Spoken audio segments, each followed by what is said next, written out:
सबको प्रभु यीशु मसीह के नाम में जय मसीह की प्रेज लॉर्ड। और मैं परमेश्वर का धन्यवाद करता हूं आज एक और नए दिन के लिए। हालेलुया। एक भाई ने मुझसे सवाल किया कि मुझे बपतिस्मा कब लेना चाहिए। किसी ने उनको जो है बपतिस्मा लेने के लिए कहा और वो भाई विचलित हो गया। वो भाई जो है जानना चाहा कि क्या मैं बपतिस्मा ले सकता हूं या मुझे कब लेना चाहिए। सो मैं आज उसका ही प्रश्न का उत्तर देने जा रहा हूं। और यदि मुझे लगता है कि आज बहुत सारे लोग हैं और वो जानना चाहते हैं कि वो लोग बपतिस्मा कब लेना चाहिए। बहुत सारे लोग बोलते हैं कि आपको बपतिस्मा लेना चाहिए या टाइम हो गया है, लेकिन हम परमेश्वर के वचन से देखेंगे कि जो विश्वासी लोग थे वो लोग कब जो है बपतिस्मा को लिए हैं। तो मैं विश्वास करता हूँ आपका बहुत सारे प्रश्नों का उत्तर जो है आपको बाइबल से ही मिल जाएगा। हालेलुया। तो आज जिस टॉपिक पर मैं बात करना चाहता हूँ वो है कि मुझे पानी का बपतिस्मा कब लेना चाहिए। हालेलुया। मेरे प्रिय, जब आप और मैं अपने पापों का अंगीकार करते हैं और यीशु मसीह के सुसमाचार पर विश्वास करते हैं, यीशु मसीह को अपना उद्धारकर्ता के रूप में ग्रहण करते हैं, तब आप और मैं जो है बपतिस्मा को ले सकते हैं। बपतिस्मा एक विश्वासी के आंतरिक जीवन में हुए परिवर्तन की क्या है, गवाही है। मसीही बपतिस्मा उद्धार के बाद परमेश्वर की आज्ञा का पालन करने का एक कार्य है।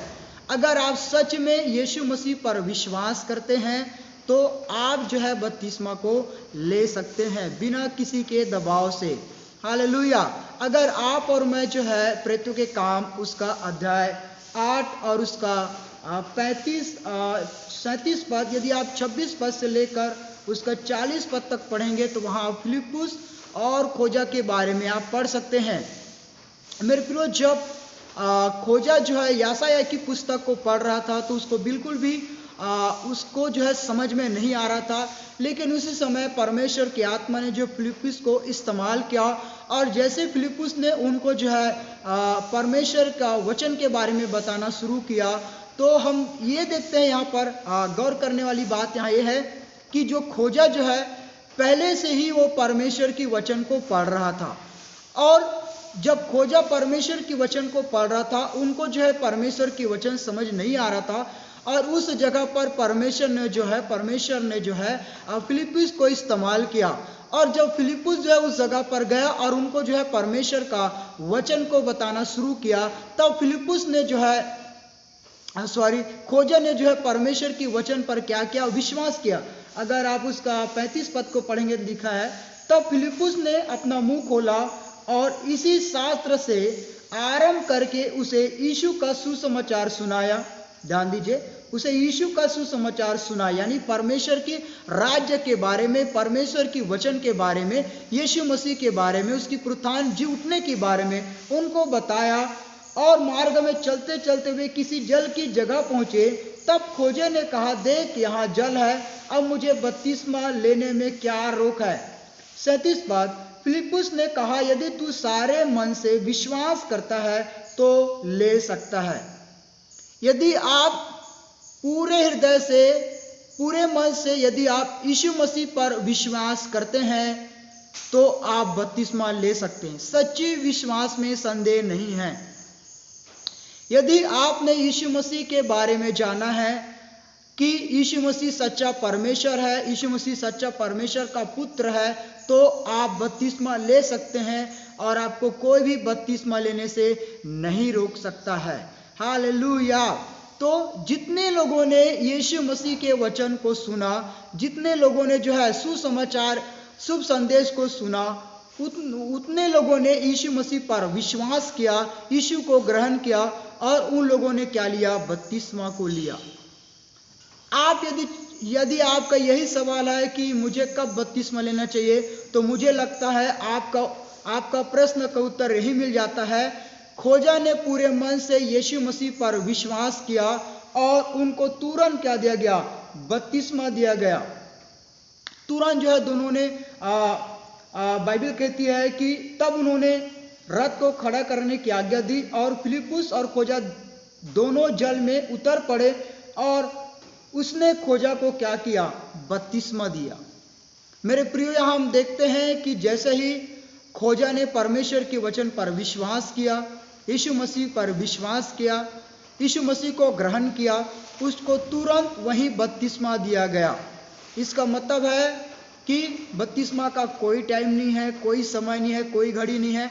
आप जिस समय जो है आप परमेश्वर पर विश्वास करते हैं, यीशु पर विश्वास करते हैं, आप सही रीति से बपतिस्मा के बारे में जान जाते हैं। बपतिस्मा क्या है, कब लेना चाहिए, क्यों लेना चाहिए, क्यों जरूरी है, बपतिस्मा का अर्थ क्या है, तो आप बपतिस्मा ले सकते हैं। यदि आप प्रेरितों के काम अध्याय 2 और उसकी 38 पद को पढ़ेंगे तो वहां लिखा है कि जिन लोगों ने पश्चाताप किया, जिन लोगों ने मन को फिरा यानी पाप से मुड़ा और परमेश्वर की ओर से फिरा, उन लोगों ने क्या किया, उन लोगों ने बपतिस्मा लिया। और पतरस ने और कुछ लोगों ने उनको क्या दिया, बपतिस्मा को दिया है। तो मैं आपको क्या बताना चाहता हूं, यदि आप पूरे मन से, सच्चे मन से आप यीशु मसीह पर विश्वास करते हैं, दूसरी बात आप पश्चाताप किए हैं, तो आप बपतिस्मा ले सकते हैं। तीसरी बात क्या है, यदि आप और मैं प्रेरितों के काम अध्याय 10 और उसका 47 पद को पढ़ते हैं तो वहां लिखा है कि जितने लोगों ने पवित्र आत्मा पाया था उनको क्या दिया गया, बपतिस्मा दिया गया। तो जब आप यीशु मसीह पर विश्वास करते हैं, आप अपने पापों को अंगीकार करते हैं, आपको परमेश्वर का आत्मा उसी समय उसी घड़ी मिल जाता है। और हम देखते हैं कि जितने लोगों ने परमेश्वर के आत्मा को पाया था, स्वीकार किया था, ग्रहण किया था, उन लोगों ने क्या लिया, बपतिस्मा लिया। हालेलुया। यदि आप मैं मत्ती रचित सुसमाचार अध्याय 28 उसका 19 से लेकर 20 पद तक भी पढ़ेंगे तो वहां पाते हैं कि जितने लोगों को परमेश्वर का वचन की शिक्षा दी गई, जिनको परमेश्वर का वचन के बारे में बताया गया, उनको जो है बपतिस्मा देने के लिए परमेश्वर का वचन कहता है।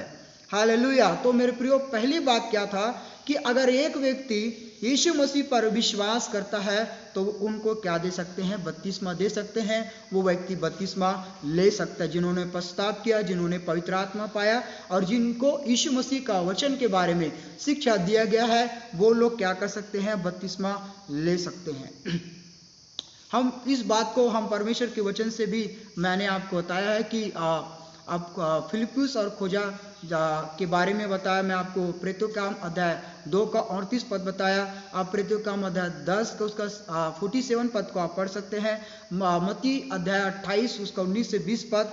यदि आप प्रेरितों के काम अध्याय 16-15 पद भी वहाँ पढ़ सकते हैं। जब एक व्यक्ति ने यीशु पर विश्वास किया तो उनको बपतिस्मा दिया गया, क्योंकि उन्होंने परमेश्वर के वचन को ग्रहण किया था और तब जाकर उनको क्या दिया गया, बपतिस्मा दिया गया। तो मैं आपको फिर यहाँ रिपीट करना चाहता हूँ, यदि आप यीशु मसीह को अपना व्यक्तिगत उद्धारकर्ता के रूप में ग्रहण किए हैं, आप अपने पापों को अंगीकार किए हैं, आप बपतिस्मा ले सकते हैं।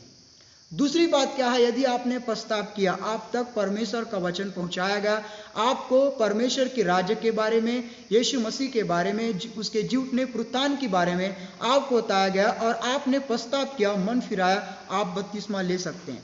फिर तीसरी बात क्या है, जब आप यीशु मसीह पर विश्वास किए, आपको परमेश्वर का आत्मा मिल जाता है और जितने लोगों ने परमेश्वर की आत्मा को पाया, उन लोगों ने क्या किया, उन लोगों ने जो है बपतिस्मा को लिया है। फिर चौथी बात क्या है, आपको जब यीशु मसीह के वचन के बारे में शिक्षा दिया जाता है, आपको बताया जाता है, तो आप बपतिस्मा ले सकते हैं। हालेलुया।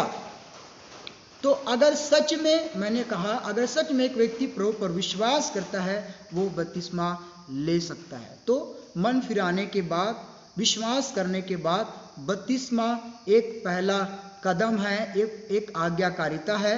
और मैं सोचता हूँ कि अगर आपने यीशु पर विश्वास किया, उसके वचनों को सुना और आपने प्रभु के बारे में जाना, आप अपने मन को फिरा लिए और आप आगे का जीवन आप परमेश्वर में बिताना चाहते हैं, तो आप जो है बपतिस्मा लेने में देरी ना करें। हालेलुया। जब आप बपतिस्मा लेते हैं, आप परमेश्वर के आज्ञा को पूरा करते हैं। और मैं सोचता हूँ कि परमेश्वर के आज्ञाकारिता को पूरा करने में आपको देरी नहीं करना चाहिए, क्योंकि इब्रानियों अध्याय 11 का 6 पद में लिखा है कि बिना विश्वास के आप और मैं परमेश्वर को प्रसन्न नहीं कर सकते हैं। और हम देखते हैं कि जितने लोगों ने यीशु मसीह पर विश्वास किया, उन सारे लोगों ने क्या लिया, उन सारे के सारे लोगों ने बपतिस्मा लिया। हालेलुया। यदि आप प्रेरितों का काम अध्याय 2 उसका 38 पद हम वहाँ देखे हैं कि उनको बपतिस्मा कौन दिया। उनको बपतिस्मा पतरस और अन्य 6 लोगों ने उनको वहाँ बपतिस्मा दिया। फिर कौन लोग बपतिस्मा लिए?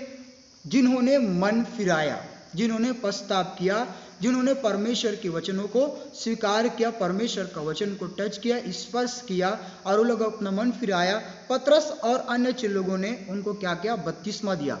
कब उनको बपतिस्मा दिया या उन लोगों ने कब बपतिस्मा लिया?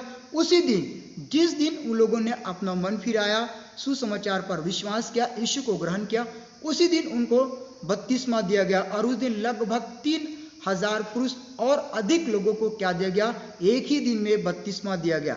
दूसरी बात, फिलिप्पुस प्रेरितों का काम अध्याय 8 मैंने आपको पहले ही बताया है, उसी को मैं रिपीट कर रहा हूँ। 36 का 38 पद तक पढ़ते हैं तो वहाँ उनको बपतिस्मा फिलिप्पुस ने दिया। और उस जगह पर किसने बपतिस्मा लिया? खोजा ने लिया। उन्होंने कब लिया? जैसा ही उसने अपने सारे मन से यीशु पर विश्वास किया कि यीशु मसीह परमेश्वर का पुत्र है, उनको वहाँ तुरंत जो है बपतिस्मा दिया गया और उनको कोई रोका नहीं। तीसरी बात क्या है? प्रेरितों का काम अध्याय 9 उसका 17 से 18 पद तक हम देखते हैं कि हन्यान ने साउल को यानी पौलुस को जो है बपतिस्मा देता है। तो देने वाला कौन था? हनन्याह था। लेने वाला कौन था? साउल यानी पौलुस था। उसने कब लिया? जैसे उसने यीशु को ग्रहण किया तब उनको क्या दिया गया? बपतिस्मा दिया गया और उन्होंने क्या लिया? बपतिस्मा लिया। फिर यदि आप प्रेरितों के काम अध्याय 10 का 48 और 11 का 12 पद पढ़ते हैं तो देखते हैं पतरस के साथ कुछ और विश्वासी लोगों ने जो है बपतिस्मा का जब उन लोग आज्ञा दिया गया तब इन लोगों ने जो है उनको बपतिस्मा दिया। कुरनेलियुस के परिवार को उस सभी लोगों को बपतिस्मा दिया क्योंकि उन लोगों ने परमेश्वर के वचन पर विश्वास किया था। हालेलुया। तो मैं विश्वास करता हूँ आज उद्धार का दिन है और मैं आपको फिर से कहता हूँ कि जब आप अपने पापों को अंगीकार कर लेते हैं और आप सुसमाचार परमेश्वर के राज्य के बारे में आपने सुसमाचार सुने हैं और आपने यीशु मसीह को अपना उद्धारकर्ता के रूप में ग्रहण किए हैं, मान लिए हैं, तब आप बपतिस्मा ले सकते हैं। क्योंकि ये उदाहरण हम बाइबल में पढ़ पाते हैं कि जितने लोगों ने यीशु मसीह पर विश्वास किया, पश्चाताप किया, उसके वचनों को स्वीकार किए, वो लोग सच्चाई को जान गए, उनके आँख खुल गया, उन लोगों ने क्या किया? उन लोगों ने जाकर बपतिस्मा लिया है। तो अगर आप अपना मन फिराए हैं, यीशु पर विश्वास किए हैं, आप पश्चाताप किए हैं, अपने पाप से मन फिराए हैं, आपने पवित्र आत्मा पाया है और आपको परमेश्वर के वचन के बारे में शिक्षा दिया गया है, तो आप बपतिस्मा ले सकते हैं। हालेलुया। सो मैं विश्वास करता हूँ आपका प्रश्नों का आंसर उत्तर मिल गया होगा और इन वचनों को आप निकाल कर जरूर पढ़ें ताकि आप अच्छे से और समझ पाए। और मैं आगे बता सकता हूँ लेकिन ये वीडियो बहुत बड़ा हो जाएगा। सो मैं चाहता हूँ जितने लोग बपतिस्मा लेना चाहते हैं और ये जानना चाहते हैं कि उनको कब लेना चाहिए, तो ज़रूर आप इस वीडियो को उन तक पहुँचाएं ताकि वो लोग जान ले कि उनको बपतिस्मा कब लेना चाहिए। उनको पढ़ना चाहिए प्रेरितों का काम अध्याय 2 पूरा पढ़ना चाहिए, प्रेरितों का काम अध्याय 8 उनको पूरा पढ़ना चाहिए, प्रेरितों का काम अध्याय 9 पूरा पढ़ना चाहिए, प्रेरितों का काम अध्याय 10 पूरा पढ़ना चाहिए, मत्ती अध्याय 28 का 19 पद से 20 पद तक उनको पढ़ना चाहिए। ये सारी वचन आप जब पढ़ेंगे, मरकुस अध्याय 16 का 16 पद से आगे पढ़ेंगे तो आपको जो है वहाँ बपतिस्मा के बारे में बहुत सारी जानकारी मिलेगा और मैं विश्वास करता हूँ कि आप जो है आप जान पाएंगे कि आपको जो है बपतिस्मा कब लेना चाहिए। मैं ये भी बताना चाहता हूँ कि अगर आप खोजा के समान आप 1-2 बार बाइबल पढ़ चुके हैं, बहुत अच्छी बात है, आप बाइबल पढ़ लिए हैं, आप आगे बढ़ सकते हैं। सो परमेश्वर आपको आशीष दे। जय मसीह की।